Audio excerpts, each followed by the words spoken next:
Hello, welcome to legal awareness web series. देश की high courts ने कोविड को लेकर बहुत अच्छी ऑब्जर्वेशंस की, बहुत अच्छे ऑर्डर्स पास किए।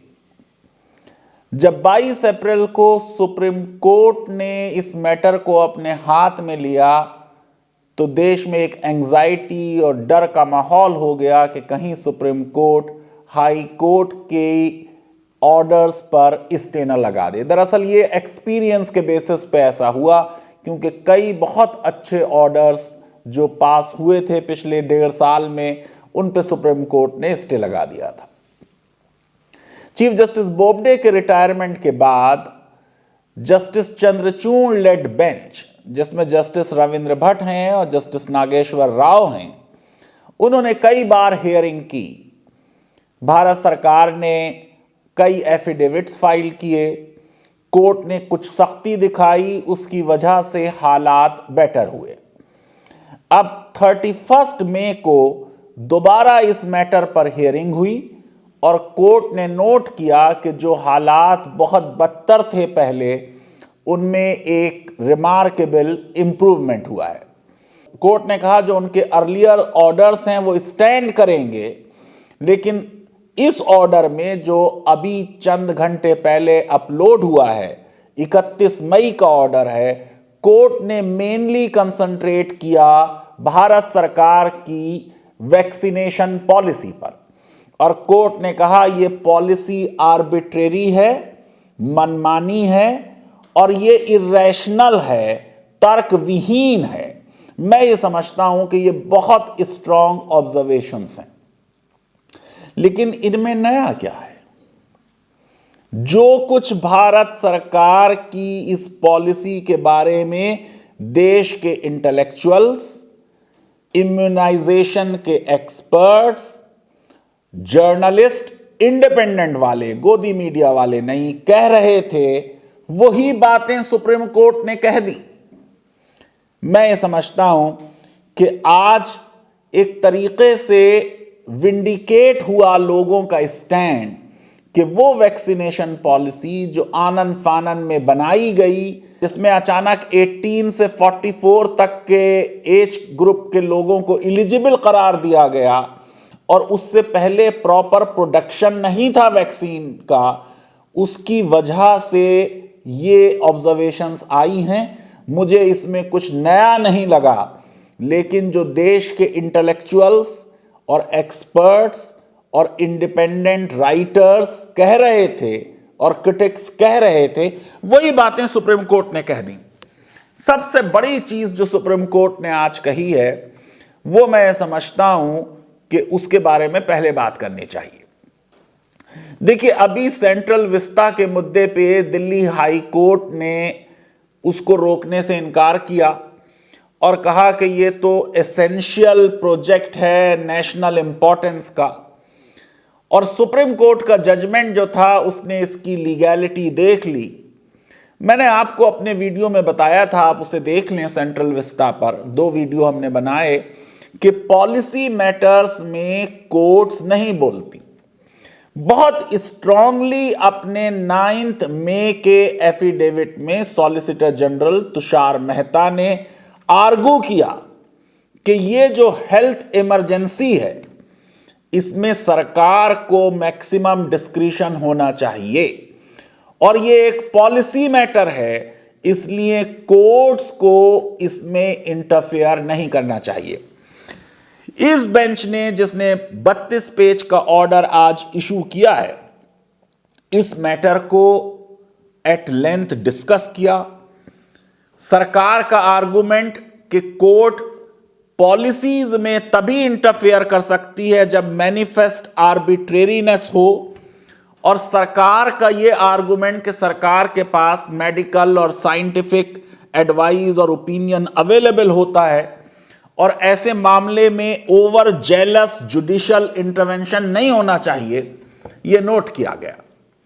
और बाद में सुप्रीम कोर्ट ने पैराग्राफ 14 में साफ तौर से कह दिया कि गो के separation of powers basic structure है संविधान का, और सोल डोमेन है एग्जीक्यूटिव का, वो हक है सरकार का। और कोर्ट का यह इरादा नहीं है कि वो सरकार के फंक्शंस को टेक ओवर कर ले, लेकिन साथ ही कोर्ट ने उसमें एक फुटनोट लगा दिया कि हमारे संविधान में कोर्ट साइलेंट स्पेक्टेटर नहीं रह सकते, खामोश तमाशाई नहीं रह सकते। और कोर्ट ने कहा कि जब लोगों के कॉन्स्टिट्यूशनल राइट्स सरकार की पॉलिसी से अगर इन्फ्रिंज होते हैं तो उस मामले में कॉन्स्टिट्यूशनल जस्टिफिकेशन है कि कोर्ट इंटरफेयर करे। और आप देखिए कि मामला आज इस हद तक हो गया कि कोर्ट ने फाइल नोटिंग मंगाई है। मैं समझता हूं यह एक अनप्रेसिडेंटेड चीज है, वो कि पहले भी कुछ केसेस में हुई है कि फाइल पर ब्यूरोक्रेट्स ने, मिनिस्टर ने क्या लिखा है।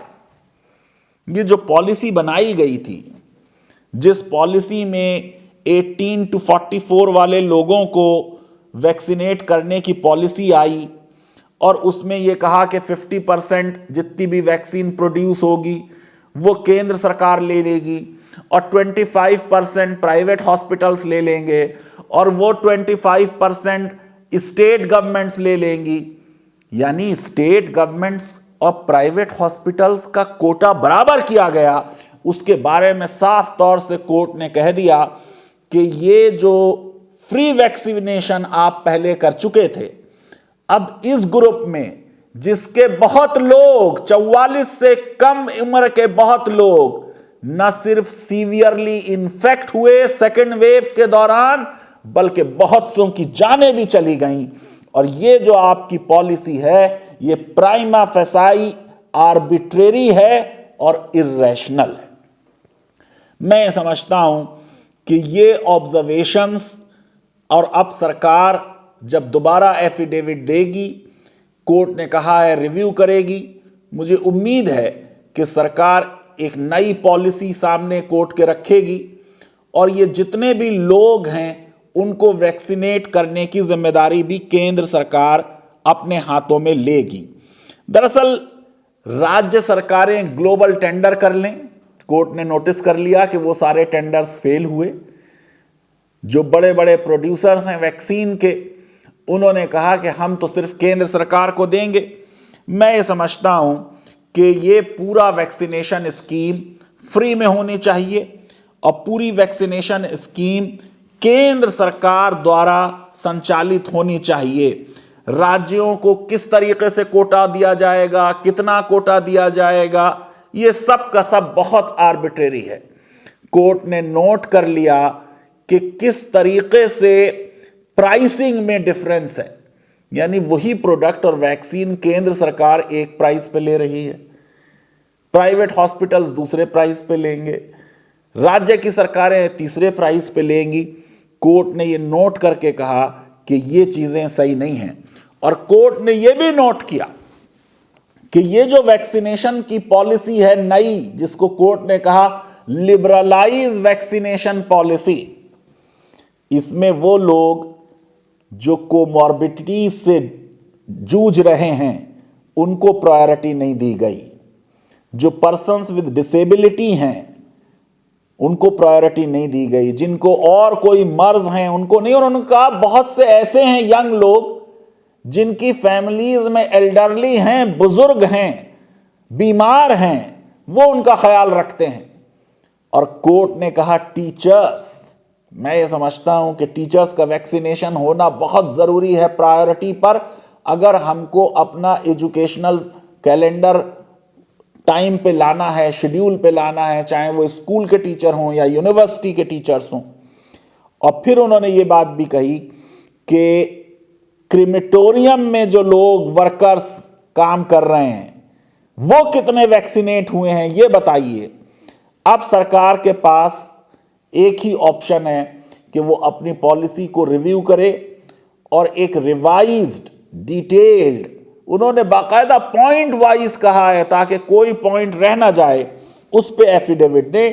कोर्ट ने नोट किया कि 100 करोड़ लोगों को अगर हमें वैक्सीनेट करना है तो 200 करोड़ डोजेस चाहिए दिसंबर 2021 तक। आपको मालूम है भारत सरकार ने कहा है, जावड़ेकर साहब ने अनाउंस किया प्रेस कॉन्फ्रेंस में कि दिसंबर तक हम पूरे देश को वैक्सीनेट कर देंगे।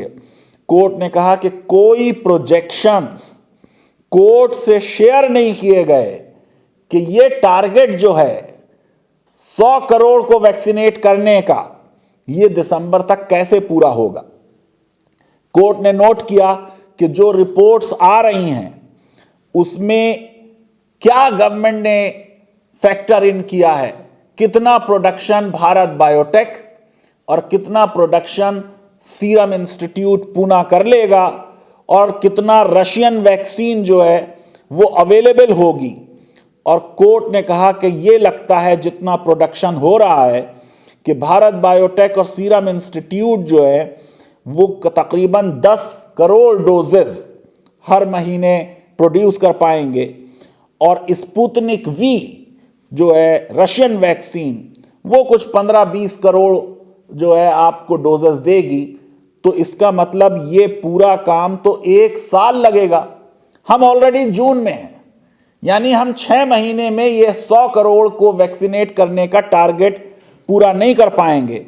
और कोर्ट ने कहा हालात खराब हो सकते हैं और वायरस जो है वो तब तक म्यूटेट हो सकता है और वेव्स आ सकती हैं। ऐसी सिचुएशन में कोर्ट ने सरकार से एक नया एफिडेविट मांगा है। आमतौर से कोर्ट की ऑब्जर्वेशंस, मैंने कहा रिपोर्ट ना हो तो बेहतर है ओरल, लेकिन सुप्रीम कोर्ट की इसी बेंच ने कहा कि नहीं वो रिपोर्ट होनी चाहिए। ये ऑब्जर्वेशंस रिटन है। हो सकता है कि कल जब सरकार एफिडेविट दे तो कोर्ट सरकार से एग्री कर ले और फिर इन ऑब्जर्वेशंस का कोई बहुत मीनिंग नहीं रह जाएगा। लेकिन आज जिस तरीके से ये ऑब्जर्वेशंस की हैं इस बेंच ने, उससे सरकार के सामने रोड मैप क्लियर कर दिया कि आप वैक्सीनेशन की पॉलिसी ऐसी बनाएं जो आर्टिकल 14 से, इक्वालिटी से कंपेटेबल हो, जो लोगों के राइट टू लाइफ को अपहोल्ड करे, जिसमें आर्बिट्रेरीनेस ना हो, जिसमें इरेशनैलिटी ना हो, जिसमें फेयरनेस हो, जिसमें ट्रांसपेरेंसी हो। आप देखिए कोर्ट ने कितनी सख्त बात कह दी। कोर्ट ने कहा कि ये बताइए कि 35,000 करोड़ का जो कोविड बजट यूनियन बजट में रखा गया है वो कैसे खर्च हुआ है, अब तक उसमें कितना खर्च हो गया, कितना बाकी है। और इस 35,000 करोड़ से 18 से 44 ईयर वाले जो लोग हैं उनको आप वैक्सीनेट क्यों नहीं कर सकते। मैं समझता हूं कि बड़ी इंटरेस्टिंग, बड़ी बोल्ड ऑब्जर्वेशंस आई हैं। भारत सरकार इस पे सीरियसली गौर व फिक्र करेगी और जब अगली बार भारत सरकार एफिडेविट देगी तो एक नई क्लैरिटी इस पे आएगी और सरकार अपनी पॉलिसी में नेसेसरी मॉडिफिकेशन जरूर करेगी। लीगल अवेयरनेस वेब सीरीज अगर आपको पसंद आती है तो मेरी रिक्वेस्ट है कि हमारे इस वीडियो को वाइडली शेयर करें, हमारे चैनल को सब्सक्राइब करें और बेल आइकन और लाइक जरूर क्लिक करें। बहुत बहुत शुक्रिया, धन्यवाद, थैंक यू वेरी मच।